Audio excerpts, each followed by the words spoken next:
Hey everyone, thank you for joining. Will we get a little clicker, or Julie, should I just tell them next slide? All right, which one do I press? Okay, thank you. So we are super excited to come to Injective, and I wanted to start with maybe just giving a little bit of backstory on myself, Agora, and then sort of how this came to be in the first place. So I first got into crypto in 2016 when I was working in a hedge fund. My family runs a large asset management business that some of you may be familiar with, and so I'd always wanted to get in the world of finance and investing at an institutional level, and got pulled back into crypto right after DeFi summer when there were finally applications that people could really use. And it was very clear to me that blockchain was going to eat financial services and payments over time because you had 24/7 settlement, low transaction costs, programmatic payments, some of which we'll get into in a little bit. And so I was looking at the market for stablecoins and assets, and it was very clear that this was just the beginning. When I got into crypto in 2016, I felt like we were in the third, maybe the fourth inning of crypto, but I really believe that we're in the first inning of what I call real crypto, which is blockchain eating all the financial services and payments. And so we wanted to build a company that was a lot more egalitarian than sort of the duopoly that existed today. And I met the Injective team a few months back. We've had the good fortune of meeting most of the foundations throughout crypto, but it was very clear to me from the get-go that they got it, that they understand that the institutionalization of finance is going to happen on chain, and that they're making all the best efforts to make that happen on Injective. And so they were a team that we were really excited to work with from the get-go, and are making that happen very soon, and I'm excited to be here today. So I wanted to just maybe touch on the relentless rise of stables. So we actually hit the all-time high of fiat stablecoins earlier this week. And why are they inevitable? One, you have instant settlement. So today, people, when they move money through the corresponding banking system, have to wait days or weeks for that to actually settle. And this removes a ton of middlemen. So it's not just 1x better, 2x better. It is 100x better than the status quo. An anecdote that I like to use is when we raised our seed round last year, we had actually angel investors from Korea and Singapore. And one of the angel investors in Korea, his dad actually runs the largest bank in Korea. And it took 12 business days for that check to hit our bank account in the United States. And then we had another angel from Singapore, and it took 20 business days. Like, that is insane. And individuals and businesses deal with this on a regular basis, right?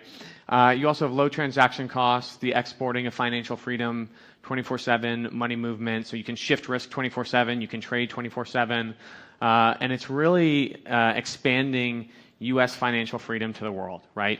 Something that gets me fired up every day is that not only are we improving the existing financial services ecosystem, but we're empowering individuals globally, whether it's in LATAM, Southeast Asia, Europe, South America, who don't have access to bank accounts, or it's expensive. They have to pay 10% to move money cross-border.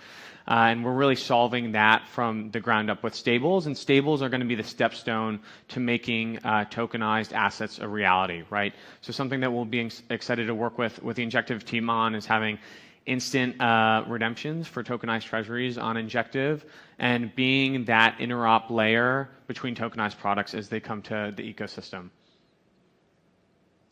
And so maybe let's take a step back and where we've been with stables. So 1.0 was Tether.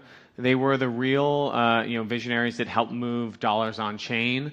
Primarily used by traders at the beginning to move money 24/7. Non-US based, focused, affiliated with exchanges. And then we had this sort of 2.0 wave that happened around 2018, 2019, where you had BUSD, USDC, where they started as a consortium with Coinbase, where they're sharing half their income with Coinbase. So if you have USDC on chains and custodians, exchanges that are competitors to Coinbase, they're kind of funding their own competitors, right? Some of the features were they had stronger backing, stronger banks, regulated. All of that was an important evolution from Tether. But we think that there's now time for a much better model that's egalitarian, that helps businesses grow and enables them to have a real fiat coin partner for the first time. And so that's Agora.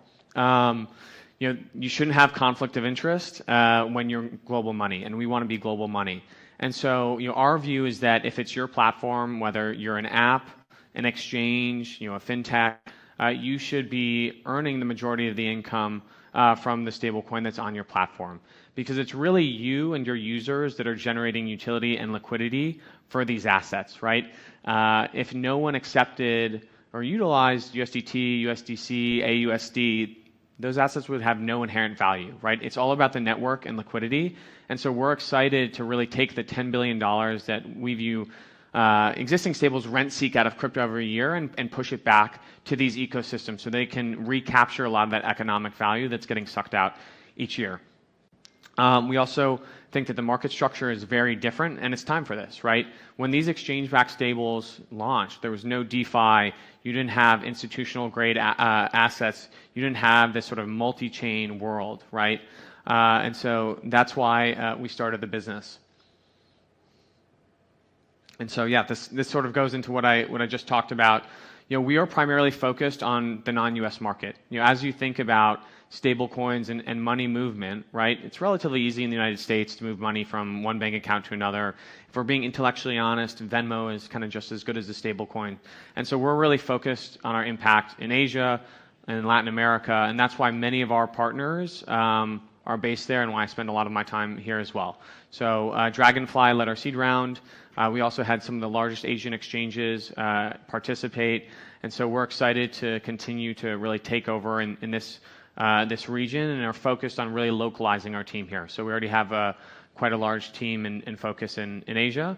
And something that was really important from the get-go is making sure that you're institutional grade and scalable. So State Street is our cash custodian. As Eric mentioned, they have one of the largest balance sheets of banks in the world. And so we could take in $100 billion tomorrow, and it wouldn't be problematic for them.